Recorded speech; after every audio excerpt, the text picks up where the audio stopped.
जुम्मा स्पेशल। मोज़ाए जुम्मा। भूमिका और तड़प। जुम्मा, वो दिन जिसे अल्लाह ने मोमिनों के लिए ईद बनाया है, लेकिन अहमद के लिए ये जुम्मा बहुत भारी था। उसके घर में फाके की नौबत थी, बच्चों की फीस बाकी थी और कर्जदारों की धमकियां उसके कानों में गूंज रही थीं। अहमद को लगा कि अब शायद कोई रास्ता नहीं बचा। वो रोते हुए वुजू करता है और मस्जिद की तरफ चल देता है। रास्ते में वो सोच रहा था, क्या मेरे जैसे गुनहगार की दुआ भी मेरा रब सुनेगा? मस्जिद का रूहानी मंजर। मस्जिद में दाखिल होते ही अहमद को एक अजीब सा सुकून मिला। इमाम साहब खुतबा दे रहे थे। इमाम साहब ने कहा, लोगो, जुम्मे के दिन एक ऐसी घड़ी आती है जिसमें तुम जो मांगोगे अल्लाह तुम्हें देगा, बशर्ते तुम्हारा यकीन पहाड़ जैसा पक्का हो। अहमद के दिल की धड़कनें तेज हो गईं। उसने महसूस किया कि यह पैगाम सिर्फ उसके लिए है।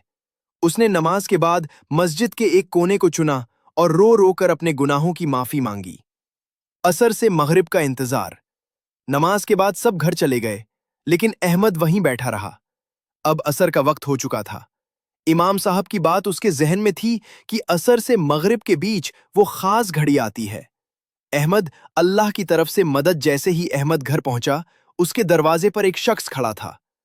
वो उसके पुराने कारोबार का पार्टनर था, जो सालों पहले बिना बताए गायब हो गया था। उस शख्स ने कहा, अहमद भाई, सालों पहले मैंने जो हिस्सा लिया था उसकी आज बहुत बड़ी कीमत बन गई है। ये लो तुम्हारा हक और मुझे माफ कर दो। अहमद की आंखों में फिर से आंसू आ गए, लेकिन इस बार ये आंसू गम के नहीं, बल्कि शुक्र के थे। उसे यकीन हो गया कि जुम्मे की वो घड़ी कभी खाली नहीं जाती। पैगाम। दोस्तों, इस कहानी से हमें यह सबक मिलता है कि जब इंसान के सारे सहारे खत्म हो जाते हैं, तब अल्लाह का सहारा शुरू होता है। इस जुम्मे आप भी पूरी उम्मत के लिए दुआ करें।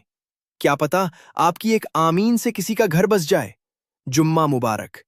अगर अच्छी लगे तो लाइक, शेयर, कमेंट जरूर करें प्लीज।